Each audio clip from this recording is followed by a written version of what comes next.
Hey guys, what's up? This is Shuri from eGadgets for you, and in this video I have the Samsung Galaxy S23 FE, which I've been using this particular handset for the past 2 weeks or so, and this has been my primary device. I have used it extensively. I have done some thorough testing, took a lot of pictures, videos, and time to get into the review. Before anything else, I must apologize for the long video, but trust me guys when I say it, over the course of time, maybe the FE edition or maybe this particular handset also will garner more interest among the publics for Samsung. So without further ado, let's get into it. So guys, to start off the review, we should start with the design, because for the first time ever, the FE edition, which they are actually calling it to be the flagship edition, something like that, I don't know, whatever may be, they have given a glass sandwich design and they have used a metal frame over there, which looks absolutely stunning. The moment you take out from the box, this gives you that premium feeling for sure. And yes, Samsung is going towards that particular trend where they make all their handsets, starting from the lower range to the upper range to the flagships as well, to have a standardized standalone design. I am completely okay with that, because that what gives you the brand value and that what distinguishes your brand with the other brand. But the perks to it of this particular design is that you have to use a case with this particular device. Although it is surrounded by Corning Gorilla Glass 5 both at the front as well as at the back, but it does make the handset very slippery. And mind you, the weight is 209 grams, which makes it a bit on the heavier side. So yeah, it does contribute to the slipping out of the hand. That is why you have to use it with a case if you want to take care of your handset, I must say. But yes, having said that, yes, considering the price point and everything, and you don't want your smartphones to be broken, take along your brand new smartphone, of course case is absolutely necessary. And talking about case, as I have mentioned in the previous video as well, this particular case from Samsung, I've got it for absolutely free. You can also get it for free. Till now the offer is running only in the Samsung shop website or the app. If you purchase your Samsung Galaxy S23 FE, whatever may be the variant, you will get this Samsung case absolutely free, which costs something around 2,500 INR. And this case is very good. It's a silicone cover. It's very easy to keep it clean also. You can actually use a cloth to keep clean this. Anyways, moving ahead, the primary reason you use a phone or a smartphone is to make phone calls. And mind you, this particular handset with my Airtel SIM, whatever I have tested and whatever calls I have done, they are absolutely amazing. Yes, the voices are crystal clear. I have faced no issues, no hurdles whatsoever. This actually comes with a dual SIM, but I have used a single SIM only, and the second SIM is not a hybrid slot. That you must take care of that particular point for sure. And yes, call qualities are good, and in the bright sunlight, technically or figuratively speaking, it goes to a peak brightness of 1450 peak brightness, and yes, it gets your job done even in the direct sunlight or when the sun is very bright. The screen, you can see the screen very clearly even outside as well. I have tested this extensively, no problem whatsoever.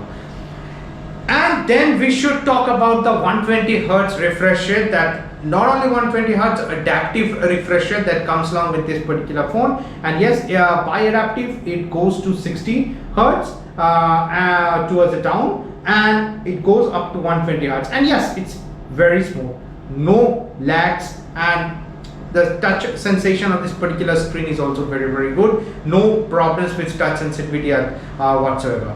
Now, next along, I should talk about the fingerprint scanner over here. It's an optical fingerprint scanner that they have used this time around. And yes, you know by that, you cannot just place your hand and move it and it will open. No, it will not do that. And yes, you have to put your hand over there for a certain point of time, certain amount of time, and then only it reflects. And yeah, in certain scenarios, like you can see now also, it tends to not recognize your finger, especially if a lot of dust particles or something else is there over in your hand. So yeah, optical, you have to leave it with it. Your optical fingerprint scanner, that's a bummer for me. Anyways, because they have actually gone ahead with this particular fingerprint sensors in the flagship model for so many years. So why give optical over here? Anyways, maybe I'm nitpicking, but yeah, moving along.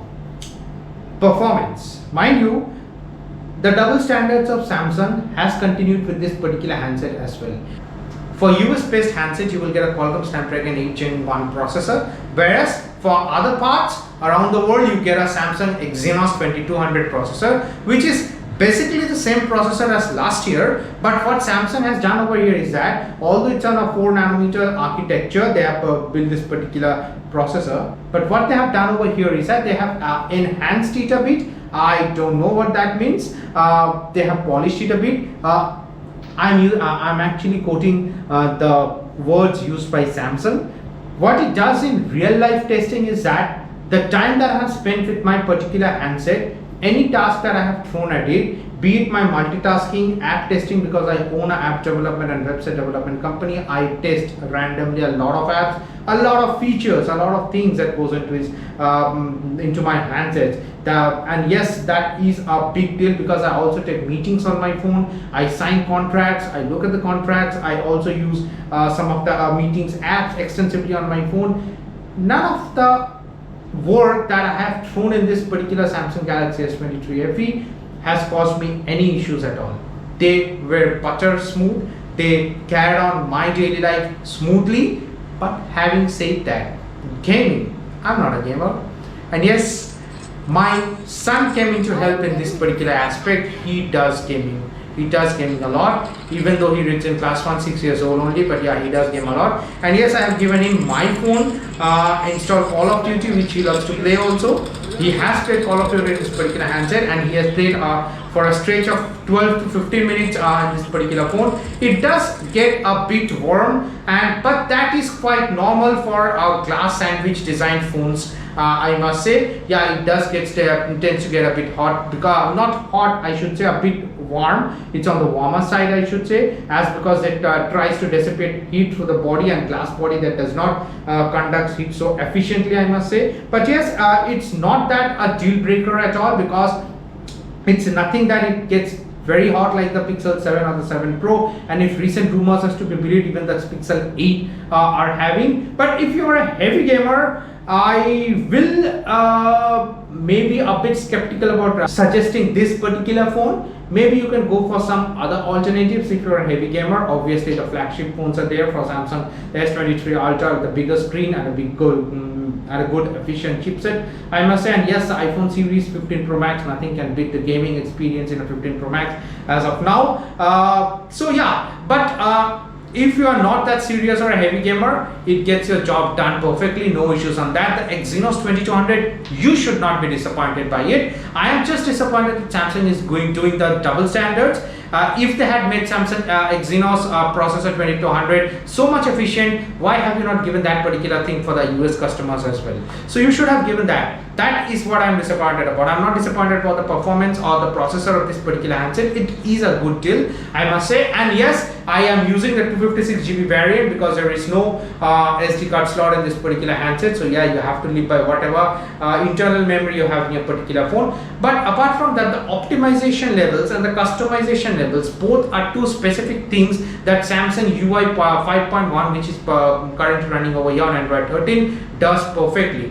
Each and every step are minutely crafted in this particular handset. It does make your using experience quite handy. And lastly, if I have to push you and you ask me about the Geekbench scores, here are the screenshots over here, as you can see. And yes, it is not at the highest. The scores does not reflect that it to be a premium handset, and it's not a premium handset as well, if you say, but it quite handsomely beats the Pixel 7 Pro and the 7 readings if you see it minutely, even on the CPU test and the GPU test as well, which in itself speaks a lot about this particular handset as well. And yes, battery life, guys, this is very, very important. Battery life, here I have some mixed feelings. The reason being, it's not the best battery backup that we'll get in this particular handset, the 4500 milliampere battery, but yes, if you're a medium user, then it will last 1.5 days. But if you're a very heavy user, then yeah, it's a 1 day lasting phone, and you have to charge your phone every day at the end of the day. And here are some screenshots over here. In the first scenario, now I'm sharing the screenshots where I have used this handset quite heavily. I have thrown a lot of tasks to this particular handset, and yes, it has lasted me more than a day itself, you can see over there. And the next screenshot is actually, I have charge this particular phone on optimized level. That means it has charged to only 85%, and after that I have put my handset to rigorous usages and all, and yes, it lasted me only a one full day. But then again, it's a daily charging device. You should be aware of that. It's decent. I should not say that it's the best battery backup handset out there, but yeah, if you are that particular guy who charges your phone every night, you should be cool with it. Next up, I should tell you about this particular media consumption experience in this particular handset. Yes, I have watched a lot of series in Hotstar, Amazon Prime and Netflix as well. Amazing, absolutely amazing. No issues whatsoever. Even if you surf through YouTube and see the YouTube videos over there, it does get your job done. It's a beautiful handset, it's a beautiful display, it's a dynamic AMOLED 2X display, and yes, it's not Quad HD, but then also the display output of Samsung. This is one of the strongest point of Samsung, I must say. Displays. The displays that Samsung made is absolutely stunning. So no complaints whatsoever in the display, in that viewing angles or media consumption department as well. Next, along with media consumption comes a sound output. Before anything else, let's hear this particular sound.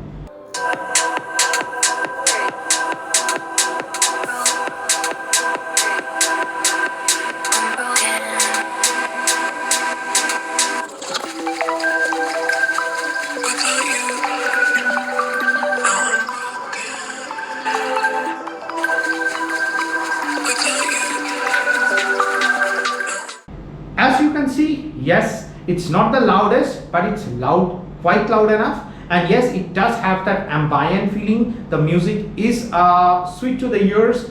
A bit of depth you can see feel on this particular music also. And yes, for the ringtones as well as for the notification tones and all, that depth effect of this particular sound, and mind you, it does gives you sound output from the bottom as well as from the top over here. So that does makes up that Dolby Atmos, the surround sounds experience that Samsung says over there. And yes, it is a very good device, and from sound perspective, even if you are that particular person, which I do, most of the calls that I take, I tend to take it via the speakers, and the speakers of this particular handset is quite loud enough, so that does get my job done also. Now next up, what I must say is that if you are in this particular ecosystem, which each and every brand is pushing you towards now, Apple started it, then Pixel followed through, and in fact Samsung is also following through with that. If you have that particular experience of a Galaxy Watch and the buds that I've kept over here throughout this entire video, and yes, that particular immersive experience with Samsung ecosystem, it's absolutely wonderful. That particular video is coming along very, very soon. Stay subscribed for that. That is a very interesting how it fares along with the Apple ecosystem, because I am quite accustomed to the Apple ecosystem, and now I'm doing it so with the Samsung ecosystem as well. Now next up, another important thing that this particular smartphone amazed me, and I have kept this for the last, is the camera. Mind you, it does have 3 cameras at the back, with a 50 megapixel wide camera, the 12 megapixel ultra wide, and the 8 megapixel telephoto lens with a 3x zoom, and in the front it does rock a 10.5 megapixel selfie camera. But that figure does not does justice unless and until you see the camera output. Like in this particular picture, if you see, in good source of light, the wide camera, the ultra wide camera, and in fact the zoom camera as well does a good job over there. You can argue with the fact that the pictures that comes along with this particular device is a bit on the darker side, very minorly if you see. Maybe yes, if you compare it with maybe with iPhone 15 Pro Max. I have not yet done it because I don't know anyone who is using the 15 Pro Max to compare it, but yes, I have compared it with 15 Plus. And in that aspect, I should say that the color reproduction levels are absolutely amazing in this particular handset, considering the price that it comes along with. And mind you, this particular shot is very, very interesting, because this particular shot that you are seeing comes in the ultra wide angle first, then comes the wide angle, then the 3x zoom, then the 10x zoom, then the 20x zoom, and the 30x zoom. Similar thing if you follow for this particular set of pictures also. At first it starts with the ultra wide, then the wide, then the 3x zoom, then the 10x zoom, then the 20x zoom, then the 30x zoom. So what it gives you an idea about is that this particular handset is capable of shooting pictures of 30x zoom as well. And yes, 3x is optical zoom. After that, it's actually digital zoom that is coming into effect. Next up, I have to talk about the color reproduction levels with the camera of the X23 FE. If you look at these particular pictures over here, you will see that yes, they do provide good color reproduction levels. Each and every colors you will see a bit oversaturated, but I don't have any complaints as such, because I have seen 98% of people who actually like saturated photos like this to share on the social media platforms. And here the camera, here the S23 FE shines a lot. Next up, I have to talk about the night mode. I know the artificial intelligence implementations in the Pixels and maybe the 15 Pro series are way better software wise, but the night mode in Samsung Galaxy S23 FE, oh my god, it's absolutely amazing. Just look at these particular pictures. Even in harsh condition where there was lights at the background and an object is standing, night mode does wonder. If you look at the selfies that I have taken in extreme low light and just normal lighting conditions in a house in night time, you will see that it captures that much of details in the night mode. It's absolutely amazing. I am a fan, I should say, although the FE does not stand for fan edition, but I am a fan of the night mode in this particular handset. And yes, the front camera is also very good. Over here, if you see in daylight, the front camera takes wonderful snaps. Even in the portrait modes, if you see that the edge detections with the front camera is absolutely good with the S23 FE. Of course, the selfies are very good for social media sharings, and I don't see any point of other than say sharing in social media platforms for the selfies. My personal take, of course, at the end of the day. But anyways, moving ahead, if you see this particular shots with the portrait mode of the back camera as well, you will see that the edge detection is quite good with the Samsung Galaxy S23 FE. Yeah, I have seen some of the photos shared in the social media platforms with 15 Pro Max, and maybe the Pixel 8 Pro does a better job than that. But then again, those are very expensive handsets, not compared to these particular handsets as well. But yeah, they are good, trust me when I say that. The cameras, they are not gimmicks at all. They does very good job. And yes, the software experience with the Samsung One UI 5.1 also does a good job with the camera aspect as well. Now, apart from that, the other thing with this particular camera is the video. It does give you 8K video, but only restricted to 24 frames per second, and the output is not so steady enough. There is a lot of shake in that particular footage. I don't prefer it, so I'm not showing it also. But here what I have liked it, in the twilight time, I have shot this particular video going outside, and you see it does take such wonderful detail. Even while shooting the video, you can switch to any of the lenses, like zooming 3x, 10x, 20x, 30x, or making it a wide ultra wide angle shot, stuffs like that. That experience does reflect in the back camera, where you can shoot with 4K 60 and 4K 30 frames per second as well, and it does a decent job. The microphone is also good. Here we go. This footage is shot with the back camera of Samsung Galaxy S23 FE. I am shooting this in 4K 30 frames per second. One of the primary things that I'm observing in the camera is that the saturation levels is a bit high. The color reproduction levels, the HDR mode, actually the HDR is on, so you can see that the vibrancy of the colors is actually a bit high in the video of Samsung Galaxy S23 FE. Let me just walk through it, and I'll go and show you the other end of my roof also over here. And apart from that, I will take shot in the night time also on the streets outside. So yeah, as you can see, this is a view you're getting, and you can actually easily switch between wide angle and the camera. Okay, the sun, as you can see over here, I'm shooting this in the wide angle over here. You see the quality of the sun, and now in the normal camera, if you see that this is the quality of the sun, and if I zoom in also, okay, so this is the sun. So that does gives you an idea, fair bit of an idea, that how is a video recording capability of Samsung Galaxy S23 with the back camera.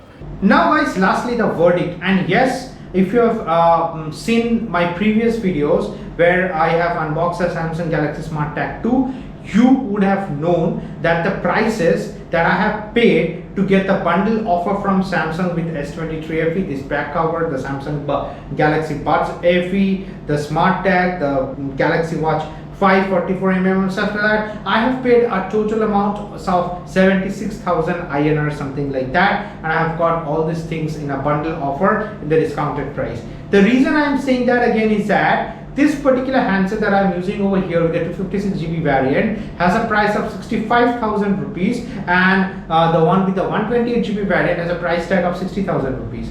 If you are not getting that particular discount, maybe it's not worth it.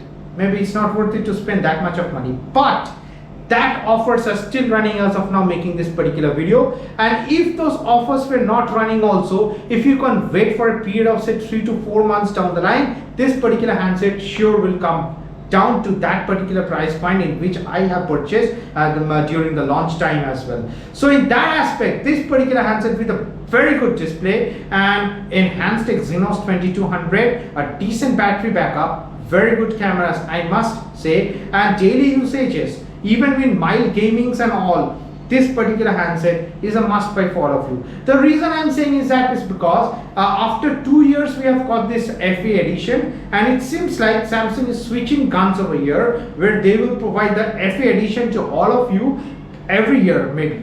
That is the reason they are telling you the flagship edition, because whatever, if you are not able to afford a flagship phone, maybe it gets all the good features from the flagships and they have bundled it into this particular FE edition. With passing by way of time, I do seriously think that the Samsung Galaxy S23 FE will gather on more number of sales for Samsung. If not so, the FE edition of starting with the S23 FE, this FE edition, if it comes along every year or so with this particular features and these particular things that this particular handset offers, I seriously think that this will be a hit for Samsung. And yes, if you are getting this discounted price that I have got, it does make sense to buy a S23 FE rather than spending way too much money on the Pixel 8 Pro, because if the reviews are to be believed, then the Pixel 8 Pro still has this hitting issue, although it is not as much as it was in the 7 Pro series or the 7 series as such, but it's still there. The battery backup is the same as the last year, so why spend that extra money when you can get this particular handset at a much discounted price as of now? And it does get your job done, your everyday life, it does becomes easier with this particular handset. It has a good display, a very good build, premium feel to your hands, and a very good camera with a decent battery backup life and an enhanced 220 Exynos chipset. I must say it's a good job. So if you have any further queries or any questions, feel free to ask them in the comment section below. I'll be happy to answer all of them because this is my primary device, as you know by now. And yes, that will be it guys for the full review of the Samsung Galaxy S23 FE. Hope you have liked this video, and consider liking and sharing this video with your friends and families. That's it guys, bye for now.